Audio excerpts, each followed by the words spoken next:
Anakan yang diloloh indukan umumnya itu badannya itu bongsor-bongsor atau bodinya itu gede-gede, karena kandungan air liur indukannya itu sangat berperan penting saat meloloh anakannya. Karena air liur indukannya itu dapat menjaga atau menjadi imun pada anakannya. Makanya anakan murai batu tersebut itu kebal terhadap serangan penyakit. Kemungkinan yang terkandung dalam liur itu salah satu antibodi yang diberikan pada anaknya, dan bisa dibuktikan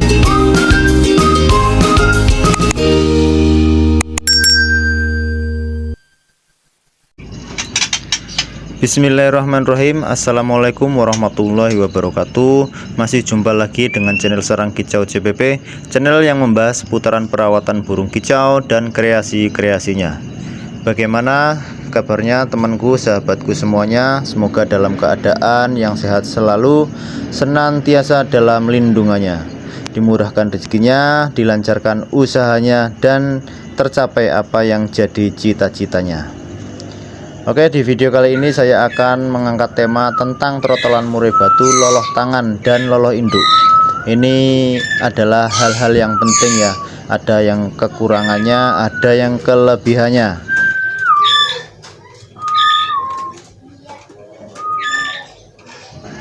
Karena hal ini juga banyak yang menanyakan bagus yang mana ya, loloh induk dan loloh tangan. Sebenarnya di video yang lalu saya sudah menjelaskannya ya, karena masih banyak yang bertanya lagi, makanya saya angkat tema lagi ya, untuk tema trotol murai batu, loloh tangan dan loloh induk. Dan sebelum kita melanjut ke tema, sekedar mengingatkan buat teman-teman semuanya yang baru bergabung dan menemukan channel ini, bisa di like, di komen, dan di subscribe. Dan jangan lupa bunyikan tombol loncengnya agar teman-teman semuanya dapat notif terbaru yang lebih bermanfaat lagi tentang dunia burung, terutama perawatan burung murai batu. Langsung saja kita bahas ya. Yang pertama, untuk keuntungan loloh induk. Yang pertama, tidak membutuhkan waktu atau tenaga yang khusus saat murai batu itu menetas. Kita nggak perlu repot-repot capek-capek melolohnya. Percayakan saja pada indukan murai batu tersebut, pasti aman. Hal ini cocok ya untuk para penghobi atau untuk sampingan di rumah ya, untuk ternak sampingan di rumah. Biasanya juga ini cocok untuk para pekerja yang sibuk bekerja ya, sedikit waktu luang untuk merawat anakan murai batu. Tapi hal yang harus kita perhatikan adalah itu sumber EF. Kita EF juga harus memberikan, jangan lupa. Terus kita istilahnya kerja setiap hari tanpa ingat waktu, tanpa ingat burung peliharaan kita, jadi asupan EF-nya itu kurang. Makanya dalam pemberian asupan EF itu harus bervariasi, lebih dari cukup. Ini dikarenakan agar anakan murai batu tersebut itu bisa tumbuh sehat. Untuk keuntungan yang kedua atau kelebihan yang kedua adalah anakan yang diloloh induk umumnya badannya itu besar-besar atau bodinya itu bongsor-bongsor, karena kandungan air liur indukannya itu sangat berperan penting saat meloloh anakannya. Karena air liur indukannya itu dapat menjaga atau menjadi imun pada anakannya, makanya anakannya itu kebal terhadap serangan penyakit. Anakannya pasti sehat-sehat, gede-gede, bongsor-bongsor. Kemungkinan air liur juga salah satu ya buat antibodi anakannya yang diberikan sama indukannya. Biasanya ini dibuktikan, umumnya anakan lolohan itu pasti jarang sakit itu ya. Itu pasti sehat-sehat semuanya. Untuk kelebihan yang ketiga atau keuntungan yang ketiga adalah trotolan tersebut itu cepat berbunyi, karena saat masih anakan itu trotolan tersebut udah mendapatkan masteran alami dari indukannya. Karena indukannya itu sering berbunyi, jadi sekaligus indukannya itu melatih atau mengajari bunyi pada anakannya. Itu mungkin hal insting ya, insting di alam begitu ya. Makanya trotolan-trotolan yang diloloh induk itu pasti cepat bunyi ya. dan mungkin banyak variasinya dibandingkan dengan loloh tangan sendiri. Dan selanjutnya untuk keuntungan yang keempat adalah trotolan tersebut itu factor dan tidak jinak alias giras. Nah, ini cocok sekali ya bagi sahabat-sahabatku yang sering menggantang atau sering melombakan burungnya, apalagi untuk di rumahan. Biasanya karakter dari murai batu yang loloh induk itu biasanya itu rajin berbunyi, biasanya begitu. Dan untuk selanjutnya, di samping mempunyai kelebihan, loloh induk juga mempunyai kekurangannya, yaitu yang pertama adalah ketika kita bisa memanen anakan murai batu tersebut di usia 7 hari sampai 1 bulan. Ini akan jelas mempengaruhi tingkat produksinya, yang biasanya bisa produksi dalam 1 bulan sekali, ini bisa menjadi 2 bulan sekali. Dalam perhitungannya itu begini ya, dalam 14 hari produksi atau menetas dan 7 hari kita memanennya, dan 9 hari masa indukan itu persiapan untuk kembali lagi untuk berproduksi lagi. Makanya ini bisa jadi lebih lama ya, bisa 2 bulan sekali produksinya kalau diloloh indukannya. Selanjutnya untuk kelemahan atau kekurangan ketika kita memisahkan ya di usia tertentu, misalnya diambil anakan tersebut itu 1 bulan atau 2 bulan, anakan tersebut itu tidak doyan fur, biasanya anakan jadi giras, dan kita tentunya akan repot ya, kerepotan untuk mengajari trotolan tersebut itu untuk mandiri, untuk makan pur sendiri. Selanjutnya untuk keuntungannya ya, kita dalam meloloh sendiri, yang pertama adalah anakan udah bisa panen di usia 7 hari, bahkan di usia 5 hari pun bisa dipanen. Ini tergantung dari teman-teman ya, yang penting anakan belum keluar dari glodoknya. Ini sangat penting sekali, kalau udah keluar dari glodoknya ya malahan repot juga ya kita mengajari untuk makan purnya.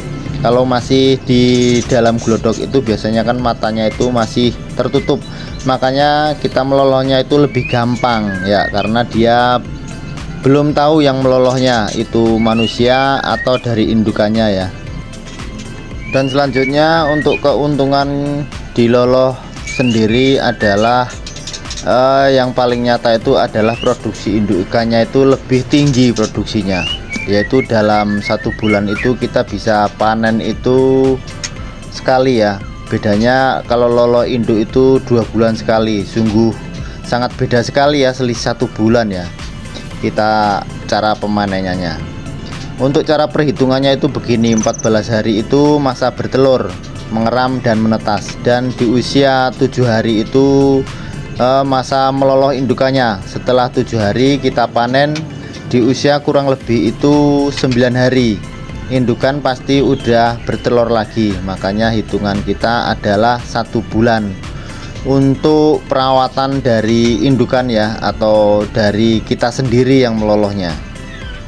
Makanya keuntungannya itu dalam 1 bulan itu kita bisa panen sekali ya, itu keuntungan yang nyata sekali. Dan yang ketiga, untuk keuntungan yang lain adalah ketika trotolan itu sakit gara-gara terluka, atau bisa jadi kejepit, atau bisa jadi itu patah kaki, patah tulang ya, bisa kita langsung tangani itu. Karena dalam usia 7 hari itu kita kan udah memisahkannya ya, udah merawatnya di kandang kecil misalnya, kan kita dapat memantau perkembangan dan kesehatan anakan tersebut dari waktu ke waktu. Seumpamanya tuh ada yang kurang sehat anakannya, itu kita bisa memberikan obat dan vitamin langsung ya. Dan untuk keuntungan yang lain itu biasanya trotolan tersebut itu gampang untuk makan fur. Biasanya di usia 1 sampai 1,5 bulan itu anakan trotolan itu udah bisa mandiri, udah bisa makan sendiri. Beda kalau diloloh sama indukannya, biasanya itu agak lama, 2 bulan atau bahkan 3 bulan itu belum makan fur. Makanya kita harus mengajari makan pur sendiri ya. Dan selanjutnya untuk Keuntungannya adalah murai trotolan itu tidak giras. Ini penting sekali, karena kalau seandainya kita membeli ya di ombyokan atau di pasaran-pasaran atau di peternak-peternak ya, biasanya itu kita memilih itu trotolan yang tidak giras, alias itu semi-semi giras, semi-semi jinak. Itu yang biasanya kita pilih, karena dalam perawatannya itu lebih gampang, lebih mudah itu yang semi-semi giras. Kalau terlalu jinak juga kurang bagus ya, untuk apalagi di lapangan untuk dilombakan. Makanya kita memilih biasanya itu yang semi-semi giras, semi-semi jinak itu biasanya karena anakan tersebut itu lolohan kita sendiri ya, bukan loloh induk. Dan selanjutnya adalah kerugian atau kekurangan kalau kita lolos sendiri. Yang pertama itu kita membutuhkan waktu yang khusus untuk melolohnya, karena di setiap 1 atau 2 jam sekali itu kita harus melolohnya. Kita harus memberikan perawatan yang khusus dalam pertumbuhan dan kesehatannya. Kita harus menyiapkan EF yang banyak, EF yang bernutrisi tinggi, dan kita harus menyediakan obat-obatan, vitamin-vitamin ya, untuk menangani hal-hal yang tidak diinginkan ya, seperti sakit apa ya. Makanya kita harus membutuhkan waktu yang ekstra, waktu yang khusus ya, untuk merawat anakan murai batu tersebut. Untuk yang ketiga adalah kerugiannya adalah biasanya anakan tersebut itu lebih jinak biasanya, bahkan bisa miyek ya kalau kita salah dalam perawatannya. Nah, sekarang itu kita kembali lagi ke teman-teman, tinggal kita mau pilih yang mana, yang loloh induk atau yang loloh sama kita sendiri, tergantung teman-temanku semuanya ya. Karena namanya manusia ya, kita nggak sama ya, kadang kita sibuk bekerja, kita sibuk nguli, ada juga yang emang khusus ya, kita beternak itu beda ya. Makanya setiap orang memiliki asumsi yang berbeda-beda ya. Kita bisa loloh sendiri atau kita bisa loloh induk, itu kembali lagi ke teman-teman semuanya. Bisa dipahami ya dan bisa dimengerti ya. Mungkin ada yang kurang jelas bisa dipertanyakan kepada saya ya, bisa ditulis di kolom komentar, insya Allah saya akan menjawabnya. Oke teman-teman ya, semoga bermanfaat ya. Yang suka dengan video ini bisa di like, di komen, dan di subscribe, dan dinyalakan tombol loncengnya agar mendapatkan notifikasi yang lebih bermanfaat lagi. Kunci sukses adalah kita harus selalu berpikir positif, kita harus rajin belajar, berusaha, dan berdoa, karena Tuhan yang akan menentukan. Apabila ada kata-kata yang kurang berkenan atau kurang pas dalam penyampaiannya, saya mohon maaf yang sebesar-besarnya. Akhir kata, wassalamualaikum warahmatullahi wabarakatuh. Salam kicau, salam sehat selalu.